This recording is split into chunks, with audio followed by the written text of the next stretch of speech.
இன்னைக்கு காலையிலேயே ஒரு செம்மையான ட்ரெக்கிங் வந்துட்டோம். ஹாய் ஃப்ரெண்ட்ஸ், இன்னைக்கு என்ன ட்ரெக்கிங் அப்படின்னு பார்த்தீங்கன்னா சித்தர்மலை சிவன் கோயிலுக்கு தான் வந்திருக்கோம். இது சித்தர்மலை சிவன் கோயிலோட பழைய வழி. இந்த வழியில யாருமே யூஸ் பண்ணாதனால ரொம்பவே சேதமடைஞ்சு கிடக்குது.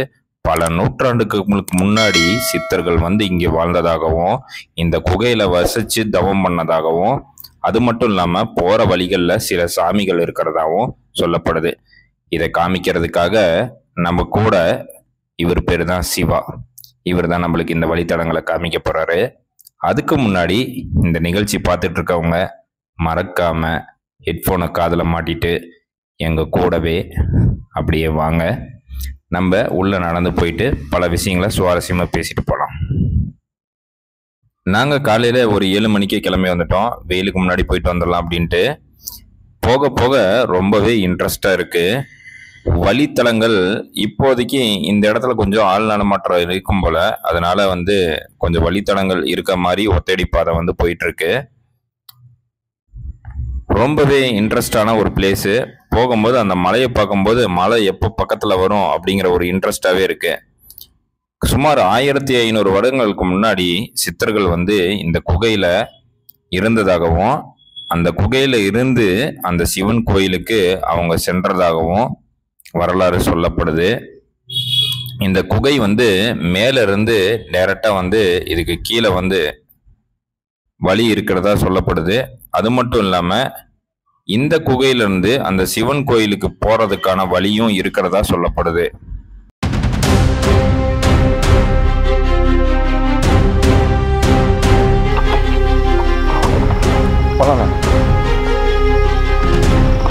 வழித்தடங்கள்லாம் ரொம்ப புதராக இருக்குது.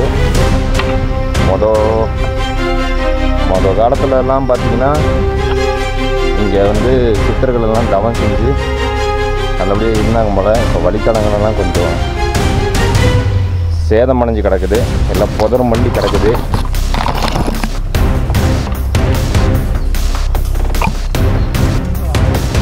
கொஞ்சம் குனிஞ்சு நெருங்கி போகிற மாதிரி தான் இருக்குது.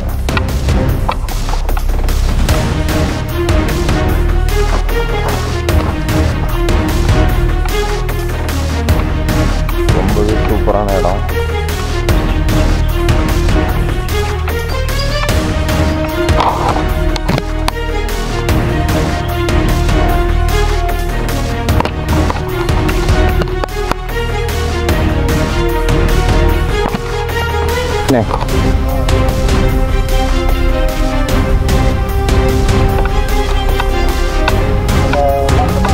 மாதிரி வச்சுருக்காங்க இல்லைங்களா, அந்த இடம் வந்து சித்தர்கள் வந்து அப்போ வந்து கோயிலுக்குள்ளார இருக்கிறப்ப அந்த சமையல் இதெல்லாம் செய்கிறதுக்கு தங்கிறதுக்கு அதெல்லாம் இருந்திருக்குது. இந்த பக்கமும் ஒரு தொடர்ச்சியாக ஒரு மலை இருந்திருக்குது கரடு மாதிரி.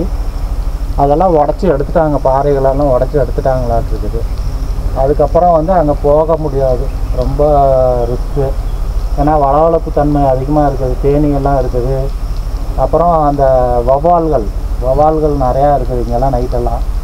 அதனால் வந்து அந்த கழிவெல்லாம் கீழே விழுவுறதுனால என்ன ஆகுதுன்னா அந்த வளவளப்பு தன்மை, பாறை வந்து வளவளப்பு தன்மை ஆகிடுச்சு. மேலே எல்லாம் ஏற முடியாது, ஏன்னா ஏறி பார்க்க முடியாது. இப்போ வந்து நம்ம அந்த குகையை மட்டும் போய் பார்க்கலாம். இங்கே வந்து கன்னிமார் சாமியும் நாகாத்தம்மன் கோயில், சித்தர்கள் ஜீவ சமாதியெல்லாம் இருக்குதுங்க, போய் பார்க்கலாம்.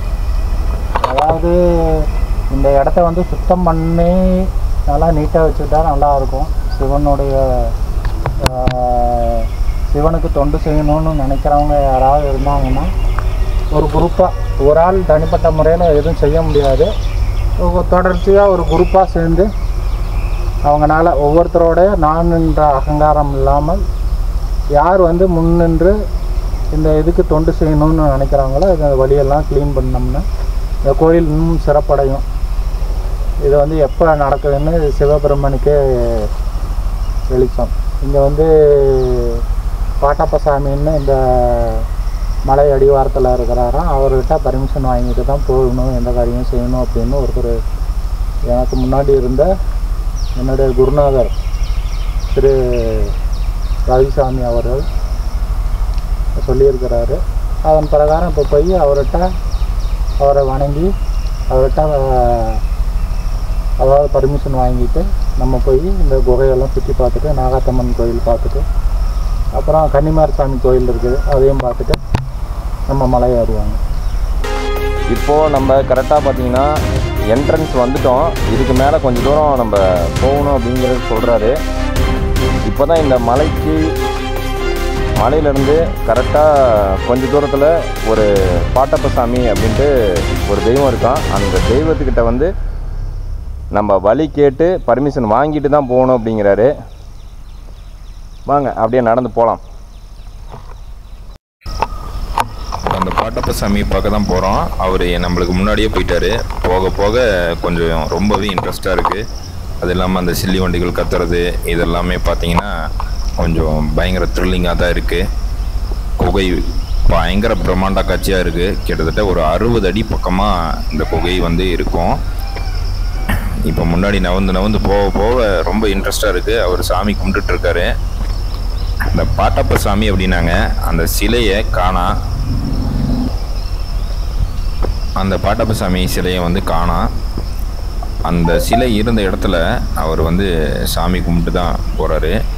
இந்த பாட்டப்பசாமி அப்படிங்கிறது இந்த வனங்களுக்கு ஒரு காவல் தெய்வமாக இவங்க வந்து கும்பிட்டுட்டு மேலே போகிறாங்க. வழியில் நம்மளுக்கு எந்த தடைகளும் வரக்கூடாது, நல்லபடியாக போயிட்டு நல்லபடியாக திரும்பி வரணும் அப்படிங்கிறது எல்லா வனைப்பகுதியிலும் இந்த பாட்டப்பசாமி அப்படிங்கிற ஒரு தெய்வம் வந்து இருக்கும் அப்படின்னு சொல்கிறாங்க. இப்போ நம்ம பார்க்க போகிறது தான் இந்த இடத்துக்கு தான் நம்ம மேலே போகணும். மேலே ஏறுறதுக்கு கொஞ்சம் சிரமமாக தான் இருக்குது.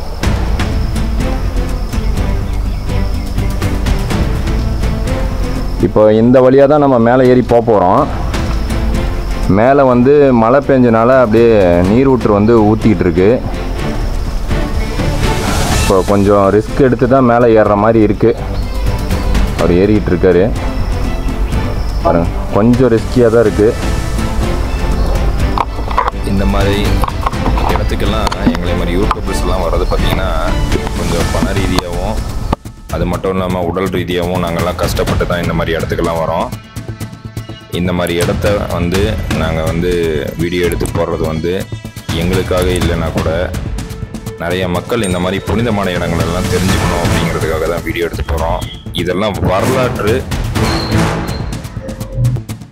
வரலாற்று பொக்கிஷங்கள். இது எல்லாமே வந்து அவ்வளோ ஈஸியாக வந்து அழிச்சிடக்கூடாது. இந்த பொக்கிஷங்களெல்லாம் நம்ம வந்து பாதுகாக்கணும். நான் ஏறுறதே பாருங்கள், ரொம்ப கஷ்டப்பட்டு தான் மேலே ஏறுறேன்.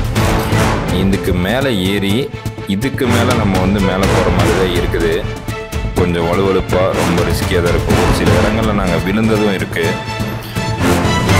அந்த மாதிரி இடத்துல ரொம்பவே கஷ்டப்பட்டு ஏறுவோம்.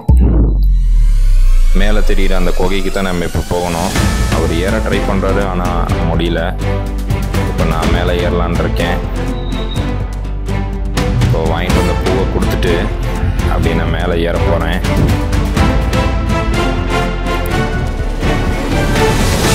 கொஞ்சம் மெதுவாக கை வச்சு மேலே ஏறுறேன்.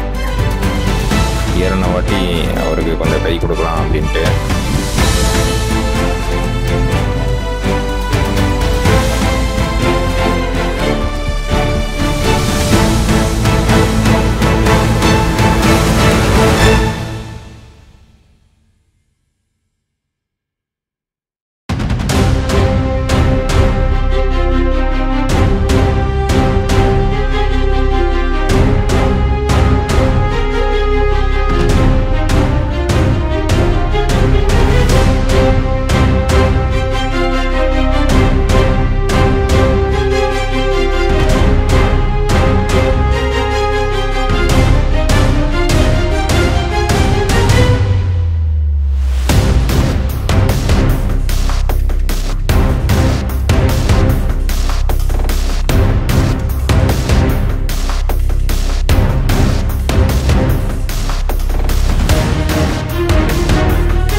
இப்போ வந்து நம்ம பார்த்துட்ருக்க பிரம்மாண்ட குகை தான் சித்தர்கள் வாழ்ந்த குகை. இந்த குகையில் கிட்டத்தட்ட 40 to 50 பேர் வந்து வசித்ததாகவும், அதுக்கு அந்த பக்கம் பார்த்திங்கன்னா சித்தர்கள் வந்து களிமண்களில் வீடு கட்டி அதுக்கு உண்டான சமையல் பாத்திரங்கள் எல்லாமே வச்சுட்டு இங்கே வந்து வாழ்ந்ததாகவும், வரலாறு வந்து சொல்லப்படுது. இந்த குகையில் கிட்டத்தட்ட 50 பேர் 40 பேர் வந்து வாழ்ந்திருக்காங்க. உள்ளே வந்து இந்த குகை வந்து ரொம்பவே சிதலம் அடைஞ்சு கிடக்குது. கீழெல்லாம் பார்த்தீங்கன்னாலே உங்களுக்கே தெரியும், வவ்வால்களோட எச்சங்கள், குரங்குகளோட எச்சங்கள் இது எல்லாமே இருக்குது. உள்ளே போனீங்கன்னா ஸ்மெல்லு தாங்க முடியல, அந்தளவுக்கு சிதலம் அடைஞ்சு கிடக்குது. இந்த குகைக்குள்ளார உட்காந்து தவம் பண்ணதாகவும் ஒரு ஆள் போகிற அளவுக்கு இதில் இடம் இருக்கிறதாகவும் சொல்லப்படுது. இது ரொம்பவே பிரம்மாண்டமான குகை. இது வரலாறு காணாத ஒரு அதிசயங்கள்லேயும் ஒன்று. இங்கெல்லாம் வரவங்க 2-3 பேர் கூட நீங்கள் சேர்ந்து வாங்க, அதுதான் ரொம்பவே சேஃபு. உள்ளே போகிறதுக்கு ட்ரை பண்ணால் போக முடியல, அந்த ஸ்மெல் வந்து ரொம்பவே அதிகமாக இருக்குது. அவர் உள்ளே போகிறாரு பாருங்க, அப்படியே தவழ்ந்து தான் போகிற மாதிரி இருக்குது. உள்ளே போயிட்டு ஒரு மனிதர் வந்து உட்கார்ந்து நிமிர்ந்து உட்காரலாம், அந்த அளவுக்கு வந்து இடம் இருக்குது. ரொம்பவே சித்தர்கள் வாழ்ந்த அருமையான இடம்.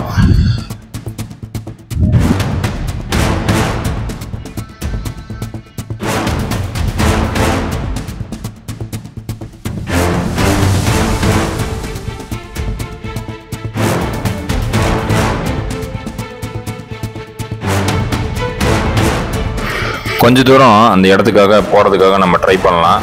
கொஞ்சம் கேமரா எடுத்துகிட்டு அப்படியே நவரலாம். அப்படின்னு பார்த்தீங்கன்னா முன்னாடியே எச்சங்கள் எல்லாம் இருக்குது. பாறைகள் வந்து இந்த விலங்குகள் வந்து போகிறதுனால ரொம்பவே வளவளப்பாகவும் பலன்னு இருக்குது பாருங்கள். இந்த பாறைகள் அப்படியே கொஞ்சம் நம்ம ஊர்ந்து தான் போகிற மாதிரி இருக்குது. முன்னாடியே ஒரு சின்ன ஓட்டை, அதை கடந்து அப்படியே நம்ம போனோம்னா கிட்டத்தட்ட ஒரு 30-40 ஃபீட்டுக்கு மேலே வந்து நம்ம இருக்கிறோம். கொஞ்சம் பயமாக தான் இருக்குது. பட் வந்து நம்ம ஃபோக்கஸ் பண்ணணும் அப்படின்ட்டு கொஞ்சம் முன்னாடி நகர்ந்து போகிறேன். அந்த ஆழத்தை பாருங்கள் எவ்வளோ தூரம் கீழே இருக்குது அப்படின்ட்டு. கிட்டத்தட்ட விழுந்தோம்னா ரொம்ப கஷ்டம். ரொம்பவே வலுவழுப்பாக இருக்குது. இதுக்கு முன்னாடி போக முடியல. கொஞ்சம் ட்ரை பண்ணலாம் அப்படின்னு பார்த்தோம்னா அந்த இடத்துல ரொம்ப வலுவழுப்பாக இருக்கனால இதுலேருந்து அப்படியே பின்னாடியே வந்துடலாம் அப்படின்னு நான் முடிவு பண்ணிட்டேன். கொஞ்சம் ஃபோக்கஸ் பண்ணலாம் அப்படின்னு பார்த்தேன், ஆனால் வந்து என்னால் இதுக்கு மேலே போக முடியல. ரொம்ப ஹைட் இருக்கனால அப்படியே கொஞ்சம் பின்னாடி அப்படியே ஸ்டெப் எடுத்து நான் வந்துட்டேன். ரொம்ப பயங்கரமான ஒரு அமைப்பு. இந்த இடத்துலலாம் எப்படி தங்கியிருப்பாங்க அப்படின்னு ரொம்பவே ஆச்சரியமாக இருக்குது. அதனால் நான் போக முடியல.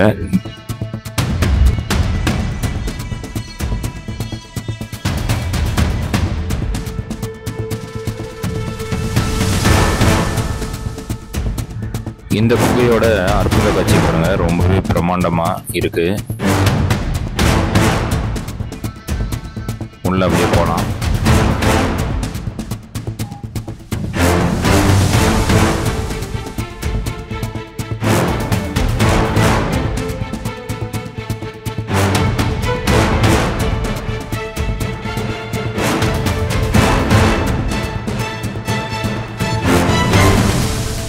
சித்தர்கள் எல்லாம் பல வருஷமாக ஒரு இடத்துல இருந்தாங்க அப்படின்னா அந்த இடத்துல வந்து மூலிகை வந்து ரொம்பவே நிறையா இருக்கும். இந்த மூலிகைகளை வச்சு தான் சித்தர்கள் வந்து நிறைய விஷயங்களை சரி பண்ணுவாங்க. அந்த மாதிரி தான் இந்த மலையிலையும் நிறைய மூலிகைகள் இருக்குது. உதாரணத்துக்கு இதுதான் காட்டு கருவேப்பிலை. இந்த செடி தான் அது. இந்த செடியில் பார்த்தீங்கன்னா ரொம்பவே பிரத்யேகமாக இதை கசக்கி அப்படியே மோந்து பார்த்தீங்கன்னா எலுமிச்சம்பழம் வாடை வரும். இது உடலுக்கு ரொம்பவே நல்லது. அது மட்டும் இல்லாமல் இது வந்து சேந்தில் கொடி அப்படின்னு சொல்லுவாங்க. இது வந்து என்னென்ன பர்பஸ் யூஸ் பண்ணுறாங்க அப்படின்னா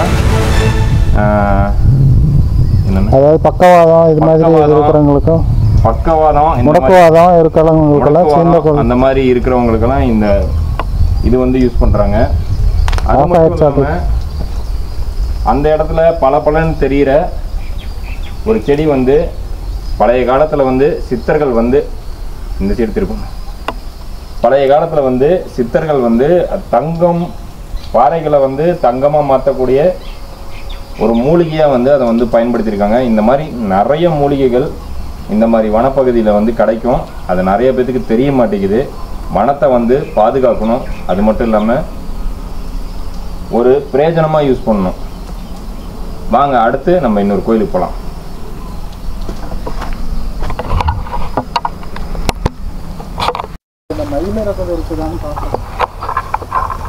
இப்போ அடுத்ததாக இன்னொரு கோயிலுக்கு நம்ம போக போகிறோம்.